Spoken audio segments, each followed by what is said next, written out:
नमस्कार दोस्तों, मैं हूं आपके साथ जूही तोमर और आप देख रहे हैं दैनिक हिट। बड़ा कंफ्यूजन है भैया, राजनीति नहीं हो गई जैसे साइंस का कोई फॉर्मूला हो गया। कल जैसे ही कांग्रेस के उम्मीदवारों की लिस्ट आई तो हर कोई टकटकी लगाए बैठा था और यही देख रहा था कि राहुल गांधी चुनाव कहां से लड़ रहे हैं, अमेठी से लड़ रहे हैं या फिर कहीं और से। क्योंकि अमेठी से लड़ रहे हैं तो लिस्ट में नाम तो है नहीं, लेकिन इस कंफ्यूजन को मैं दूर कर देती हूँ। लेकिन उससे पहले ये भी बताते हैं कि जब अमेठी सीट से किसी उम्मीदवार का नाम नहीं दिखा तो वैसे ही नेताओं ने ट्वीट पर ट्वीट की लड़ी लगा दी और लिख दिया कि क्या डर गई कांग्रेस अमेठी सीट से, या स्मृति ईरानी से राहुल ने पहले ही हार मानी। बता दें कि सूत्रों के हवाले से अब चर्चा ये भी है कि लोकसभा चुनाव में राहुल गांधी 2 सीटों से चुनाव लड़ रहे हैं। कांग्रेस ने आधिकारिक तौर पर ऐलान तो नहीं किया है, लेकिन सूत्रों के हवाले से ये खबर अभी चर्चा में है। राहुल गांधी पहले से तय परंपरागत सीट अमेठी से चुनाव तो लड़ेंगे ही और साथ ही केरल का वायनाड से भी मैदान में उतरेंगे। कांग्रेस का दावा है कि दक्षिण भारत में कांग्रेस की पकड़ को मजबूत करने के लिए राहुल गांधी ने यह फैसला लिया। हालांकि जैसे ही ये घोषणा हुई, बीजेपी अध्यक्ष अमित शाह ने राहुल गांधी पर निशाना साधा कि वो बीजेपी के डर से भाग रहे हैं। कांग्रेस का दावा है कि राहुल गांधी को दक्षिण भारत के इन 3 राज्यों से चुनाव लड़ने का प्रस्ताव भेजा गया था। केरल, तमिलनाडु और कर्नाटक की प्रदेश कांग्रेस कमेटी ने एक प्रस्ताव पारित कर कहा था कि राहुल गांधी उनके प्रदेश में कहीं से भी चुनाव लड़े। ऐसे में सवाल ये भी है कि वायनाड ही क्यों चुनते हैं राहुल, तो इसका जवाब भी आपको बता देते हैं। उसका एक कारण यह है कि केरल का वायनाड कांग्रेस का मजबूत गढ़ रहा है। कांग्रेस नेता एमआई शनवास पिछले 2 बार से चुनाव जीत चुके हैं और यहां बीजेपी रेस में भी नहीं रही है। 2014 में एमआई शनवास ने सीपीआई को हराकर इस सीट पर जीत दर्ज की। इतना ही नहीं, 2009 की अगर बात करें तो उसमें भी एमआई शनवास ने सीपीआई के एम रामतुल्लाह को हराया। आपको बता दें कि यह सीट 2008 में परिसीमन के बाद सियासी अस्तित्व में आई। यह सीट कन्नूर, मल्लापुरम और वायनाड संसदीय क्षेत्रों को मिलाकर बनी है।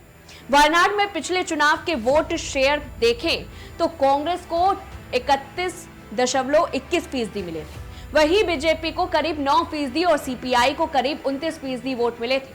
वोट शेयर में भी कांग्रेस की चिंता बीजेपी से कम और सीपीआई से ज्यादा है। सीपीआई कड़ा मुकाबला दे सकती है, लेकिन कुछ समय से केरल में वाम सरकार से भी लोगों का मोह जो है भंग होता दिख रहा है। कांग्रेस के सूत्रों के मुताबिक इस सीट को चुनने के पीछे का एक कारण पार्टी की भीतरी कला को खत्म करना था।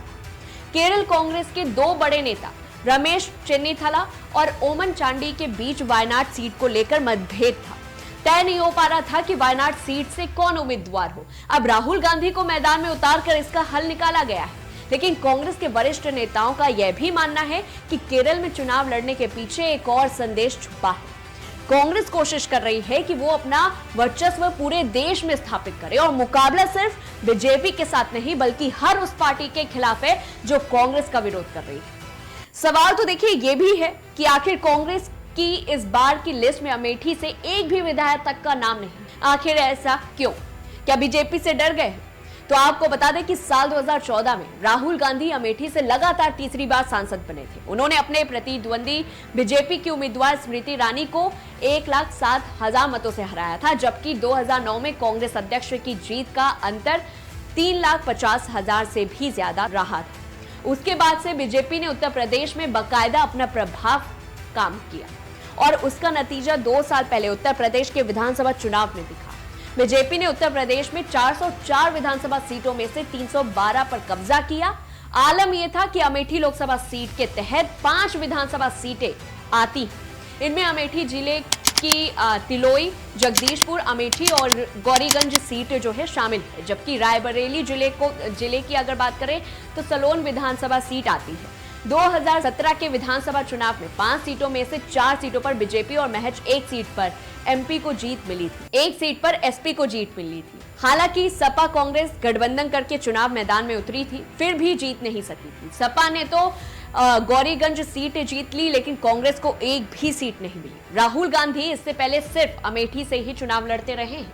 राहुल गांधी लगातार 3 बार से उत्तर प्रदेश के अमेठी लोकसभा क्षेत्र से सांसद हैं, लेकिन ऐसी खबरें हैं कि अमेठी से स्मृति ईरानी राहुल गांधी को टक्कर दे रही हैं और इसके अलावा मेनका गांधी के सुल्तानपुर से चुनाव लड़ने के बाद से अमेठी में भी उसका असर पड़ सकता है। ऐसा नहीं है कि ये पहली बार है कि कांग्रेस के शीर्ष नेताओं ने एक साथ 2 सीटों से चुनाव लड़ा है, बल्कि इंदिरा गांधी ने 1978 में कर्नाटक की चिकमंगलूर सीट से लोकसभा उपचुनाव जीता था। वहीं सोनिया ने 1999 में कर्नाटक की ही बेल्लारी सीट से जीत दर्ज की थी। उन्होंने सुषमा स्वराज को हराया था और 2 स्थान में चुनाव लड़ने में वर्तमान प्रधानमंत्री नरेंद्र मोदी का भी नाम आता है। उन्होंने 2014 चुनाव में वाराणसी और वडोदरा सीटों से लोकसभा चुनाव लड़ा था और दोनों ही सीटों पर उन्होंने जीत हासिल की थी। हालांकि बाद में उन्हें वडोदरा सीट को छोड़ दिया था और वाराणसी सीट को चुना था। अब कांग्रेस की कोशिश है कि राहुल गांधी भी 2 स्थानों से चुनाव लड़े और जीत हासिल करें।